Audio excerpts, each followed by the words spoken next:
allahu akbar allahu akbar allahu akbar kabira walhamdulillahi kasira wa subhanallahi bukratan wa asila.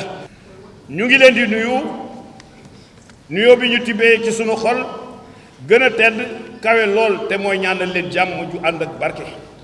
kenn ku ci nekk yëgal ni mbégte jóge ne ci ñun jëm ci yow.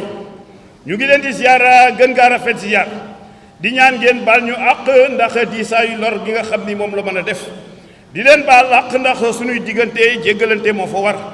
fii àdduna bi toll mais réew mu ci amee mu ci amul kaaraange wala sa kaaraange soox di nga tàggoo ak sa jàmm li wóor.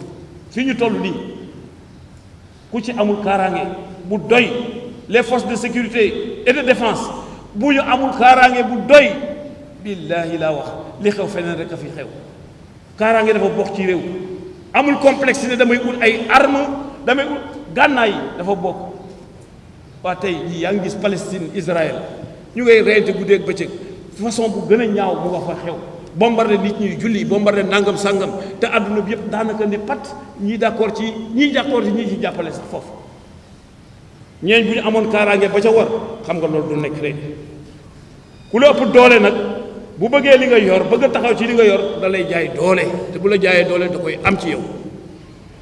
kon nag Sénégal gii bu fi kaaraange sooxe buñ ko sàgganee ndax ku ko sàggane tàggoog sa jàmm.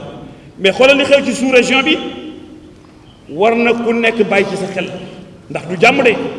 di leen fàttali ne li ñuy dundee waruñu koo teg ci lu xaraam mbaa ñu koy jëlee ci riba ci ger ci warante ci naxe ci carte ci njabar ci njaaloo ci ak góor jigéen mu ngi tas dëkk bi.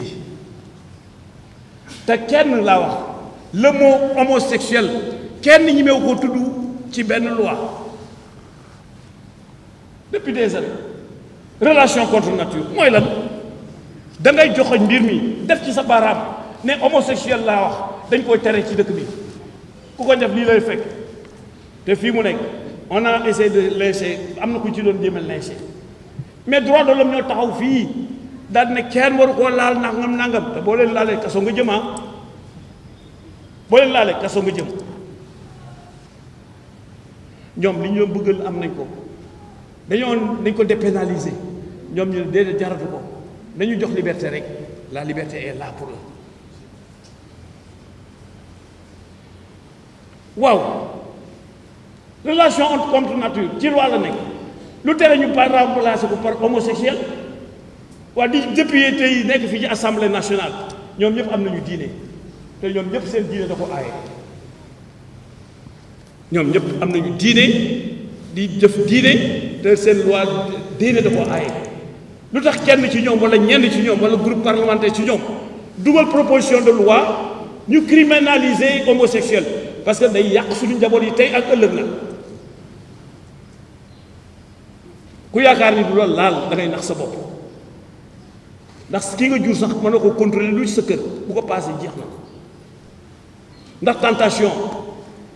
ñooñu am nañ ci wàll bu ñu defoon proposition de loi def ko loi jox ko président mu promulgué ko loi lay doon. ñoom moom suñu dëkk bi nag bu fekkul ñuy déglu ñeneen ci loolu wala sañuñu ko.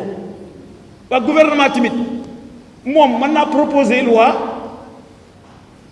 mën naa def projet de loi gouvernement koy def nekk lii kat laa bëgg mu dakk ci réew mi. kon nag maa ngi koy criminaliser kuñ ci jàpp lii moo la ciy fekk. su loolu amul population yi ñoo ko soxla xeet yi ñoo ko soxla nitu diine yi ñoo ko soxla bu leen ko kenn gàllankooral nag ndax waruñoo ëpp doole ñu nekk ci biti di bëgg loolu ba ku fi ñëw rek wax ci baat bu wax foofu waruñoo ëpp doole nag nit ñi nga xam ni ñoo koy dund fii ci réew mi.